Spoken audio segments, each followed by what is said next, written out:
ಎಲ್ಲರಿಗೂ ಒಂದೇ ಕಾನೂನು ಇದೆ ಅಂತ ಹೇಳ್ತಾರೆ. ಎಲ್ಲಿದೆ ಎಲ್ಲರಿಗೂ ಒಂದೇ ಕಾನೂನು? ಇವ್ರಿಗೆ ಸ್ಪೆಷಲ್ ಕಾನೂನು ಇದೆಯಾ? ಮೇಯಿಸ್ಕೊಡೋರಿಗೆ ಎಲ್ಲರಿಗೂ ಒಂದೇ ಕಾನೂನು ಅಂತ ಎಲ್ಲ ಬರೀ ಮಾತಾಡ್ಕೊಂಡ್ಬರ್ತಾರೆ. ಇವ್ರಿಗೆಲ್ಲ ಕಾನೂನು ಇದೆ ಅಂದರೆ ಜೇಬ್ ತುಂಬ ಇರೋರು ಒಂದು ಕಾನೂನು, ಜೇಬಲ್ಲಿ ಇಲ್ದರ ಒಂದು ಕಾನೂನು ಇದೆಯಾ? ಇದು ಕೋರ್ಟ್ ಹಂಗಾರೆ ಏನು ಸುಮ್ಮನೆ ಕೋರ್ಟ್ಗೆ ಹಂಗೆ ಅವಮಾನ ಮಾಡ್ತಾ ಇದ್ದಾರೆ, ಹೈಕೋರ್ಟ್ಗೆ ಕಾನೂನಿಗೆ ಅವಮಾನ ಮಾಡ್ತಾ ಇದ್ದಾರೆ. ಇದಕ್ಕಿಂತ ಅವಮಾನ ಇನ್ನೇನಿದೆ? ಕೋರ್ಟ್ಗೆ ಭಯಂಕರ ಅವಮಾನ ಮಾಡ್ತಾ ಇದ್ದಾರೆ ಈ ನೈಸ್ ರೋಡ್ನವರು. ಇದು ಈ ಹೈಕೋರ್ಟ್ಗೆ ಅವಮಾನ, ಇದು ಭಯಂಕರ ಅವಮಾನ ನಮ್ಮ ಕರ್ನಾಟಕದಲ್ಲಿ ಮಾಡ್ತಾ ಇರೋದು. ಅಕಸ್ಮಾತ್ ನಾವೇನಾರು ಒಂದು ಸಣ್ಣ ತಪ್ಪು ಮಾಡಿದ್ರೆ ಇಷ್ಟೊತ್ತಿಗೆ ಒಳಗೆ ಹಾಕಿರೋರು. ಈಗ ಇವರು ಕೋರ್ಟ್ ಆರ್ಡ್ರು ಕೊಟ್ಟರು ಕೂಡ ಇವರು ಟೋಲ್ ಸಂಗ್ರಹಣೆ ಮಾಡ್ತಾ ಇದ್ದಾರೆ. ಇದು ತಪ್ಪಿದು, ತಪ್ಪಿದು ಇದು. ಯಾಕಂದರೆ ಎರಡು ಕಡೆಗೂ ಸರ್ವಿಸ್ ರೋಡ್ ಇಲ್ಲ. ಇನ್ನು 111 ಕಿಲೋಮೀಟರ್ ರೋಡ್ ಹಾಕಬೇಕು, 5 ಟೌನ್ಶಿಪ್ ಆಗಬೇಕು. ಇದು ಇಲ್ಲಿಂದ ಹಿಡಿದು ಏನು ಬೆಂಗಳೂರಿಂದ ಹಿಡಿದು ಮೈಸೂರುವರೆಗೂ 111 ಕಿಲೋಮೀಟ್ರು, 5 ಟೌನ್ಶಿಪ್. ಕೋರ್ಟ್ ಇಲ್ಲಿಂದ ನೀಟಾಗಿ ಬರೆದು ಕೊಟ್ಟವ್ರೆ. ಇದೇನು ಇವ್ರು ಕೇಳ್ತಾರೆ ನೋಟಿಸ್ ಕೊಡ್ರಿ ಅಂತ.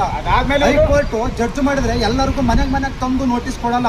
ಅವರು ಪ್ರೆಸ್ ಮೀಟ್ ಮಾಡಿ ಹೇಳ್ತಾರೆ, ಅದನ್ನ ಲಾಯರ್ಗಳು ತಗೊಂಡು ನಮಗೆ ಜನಗಳಿಗೆ ತಿಳಿಸ್ಕೊಡುವಂತ ಕೆಲಸ ಮಾಡ್ತಾರೆ. ಇವ್ರು ಹೇಳ್ತಾರೆ ಕೋರ್ಟ್ ಆರ್ಡರ್ ಕೊಡ್ರಿ ಅಂತಂದೇಳಿ ಎಲ್ಲರಿಗೂ ಜಾಬ್ ಇಟ್ಕೊಂಡು ಹೇಳ್ತಾರಾ?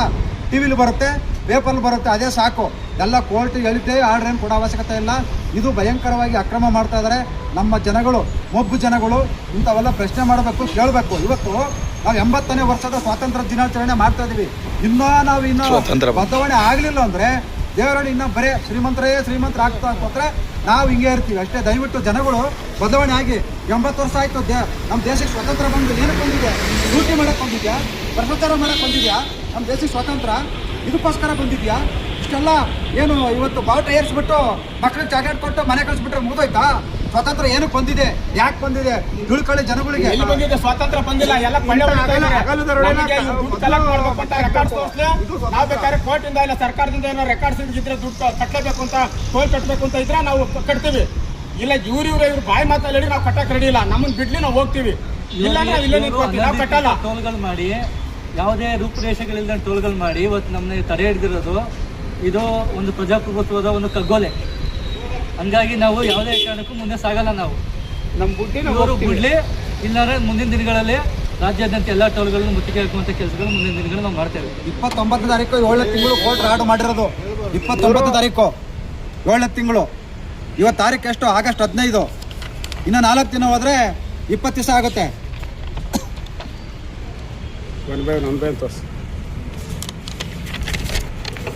ಇಲ್ಲ ಇವರು ದಾಖಲೆ ಕೇಳ್ತಾರಲ್ಲ, ದಾಖಲೆ ತೋರಿಸ್ತಾ ಇದೀವಿ.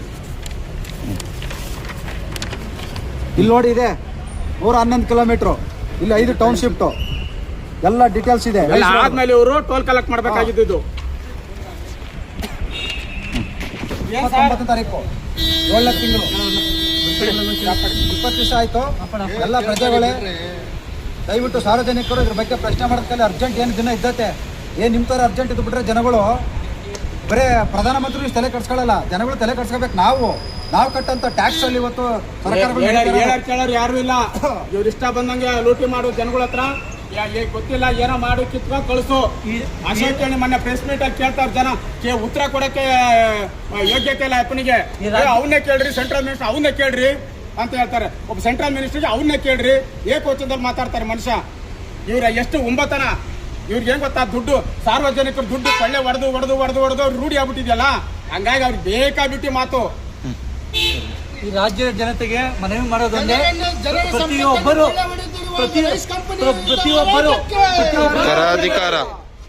ಕ್ವಶನ್ ಮಾಡಬೇಕು, ಪ್ರತಿಯೊಬ್ಬ ನಾಗರಿಕರು ಕ್ವಶನ್ ಮಾಡಬೇಕು, ಪ್ರತಿಯೊಬ್ಬ ಯುವಕನು ಮುಂದೆ ಬರಬೇಕು. ಪ್ರತಿಯೊಂದು ಟೋಲ್ ಇದು ಮಾಡ್ತಾ ಇದ್ದಾರೆ, ಟೋಲ್ ಸಂಗ್ರಹಣೆ ಮಾಡ್ತಾ ಇದ್ದಾರೆ. ಪ್ರತಿಯೊಬ್ಬರು ಇದು ಮಾಡಬೇಕು.